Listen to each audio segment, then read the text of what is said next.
Hi guys, and welcome back to an awesome interactive presentation. Today we're going to be looking at electron and molecular geometry, and we're going to explain a little bit more about them and what that is to a molecule. As we know, the shape and size of a molecule of a substance is largely determined by the strength and the polarity of the bonds that it has. However, when we look at the Lewis structure of a particular molecule, we can't really see how it looks like other than a 2D shape.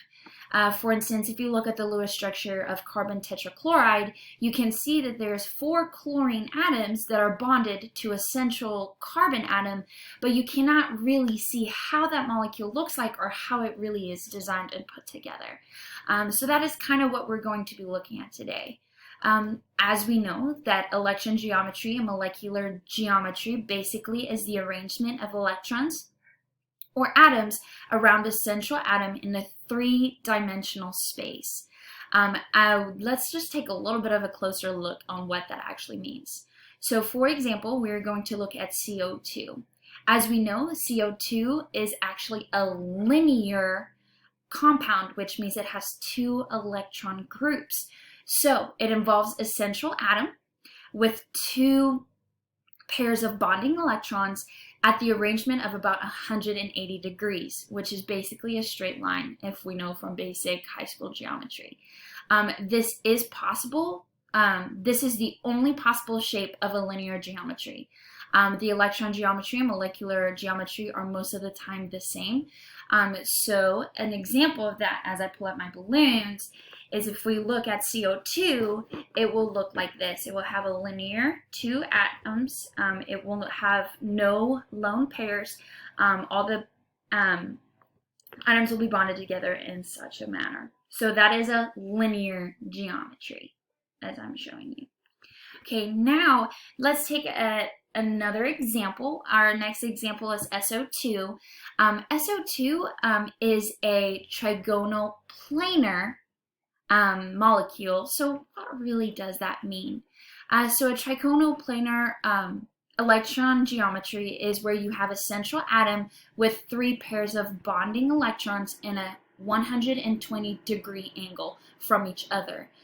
It is arranged in a flat or plane, and it has, again, does not have any bonded pairs. However, I must let you know that there's actually 2 types of a trigonal planar geometry. The first one, of course, is trigonal planar, which is where all 3 electrons are bonded together.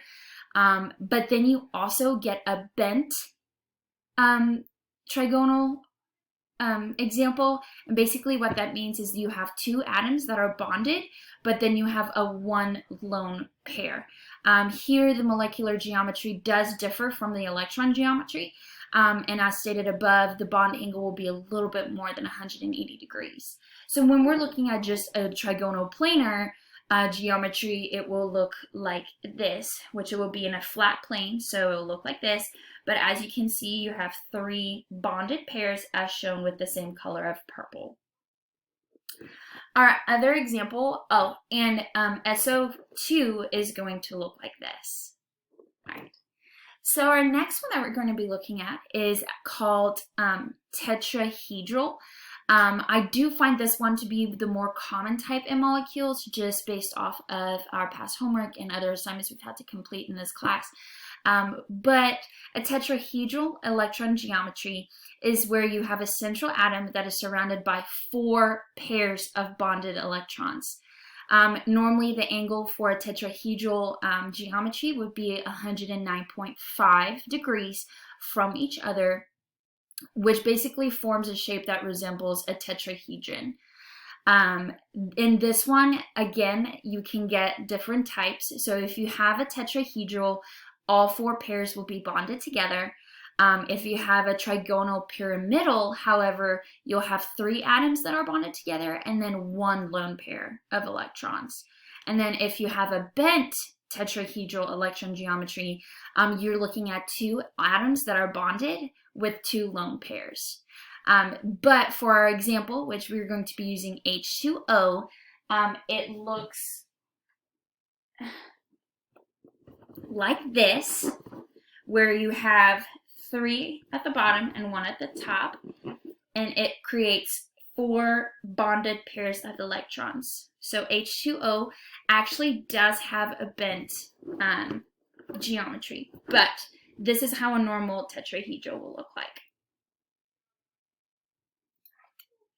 So the next one that we're going to be looking at is called Trigonal Bipyramidal.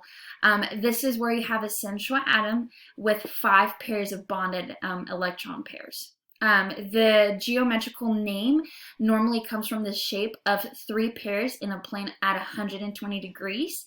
And then the remaining 2 pairs is actually going to be at a 90-degree angle from each other.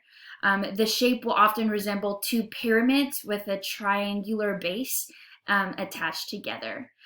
So for example, if you look at IF2, it will have a trigonal pyramidal plane with 5 electron groups. So it will look similar to this. So as you can see, we have 1, 2, 3, 4, and 5. We have 3 bonded together and then the 2 lone pairs. It is important to note that the lone electron pairs will only find a trigonal planar portion of the geometry first. So we'll first fill the trigonal plane, and then only the trigonal bipyramidal shape has the same electron geometry and molecular geometry. So those are the same. So for IF2, as you can see, it would look similar to this. All right, so the last one thing I forgot to mention is that you can actually get different types of trigonal bipyramidal. The first one, of course, is where you have all 5 pairs of bonding electrons that are all bonded together or to the atom. Then you actually can find one that is called seesaw, which is where you have 4 bonded electrons with 1 lone pair. And then you have the T-shaped geometry, which is where you have 3 atoms bonded together, but then of course you have the remaining 2 being lone pairs. This one can actually also be considered linear. So you do get a linear trigonal bipyramidal geometry, which is where you have 2 atoms that are bonded together, located on opposite sides of each other, of course, where the 3 lone pairs of electrons are also not attached, but in the geometry shape. The last one we are going to be looking at is called an octahedral geometry, which is where you have the central atom surrounded by 6 pairs of bonding electrons. All of these electrons are going to be at about a 90-degree angle from one another, and this shape will often resemble 2 pyramids with a square base attached together. Only the octahedral shape of both only the octahedral shape with both the electron geometry and molecular geometry is the same. Note that there is only no other combinations within this geometrical shape other than the ones listed below. So you have your, of course, octahedral, which is all 6 pairs bonded together. You have your square pyramidal, which is where you have 5 atoms bonded together with 1 lone pair, and then you have your square planar, which is where you have 4 atoms bonded together, and then of course the remaining 2 would be lone pairs. An example of this one is XEF2. It will resemble a similar shape where of course you have your 2 pyramids in the side, and then of course your remaining 4 being the base that are attached together, as you can see. Well, that explains all of the geometrical shapes and geometrical, I should say molecular geometry that atoms and molecules make. I hope you enjoyed it and have a good day.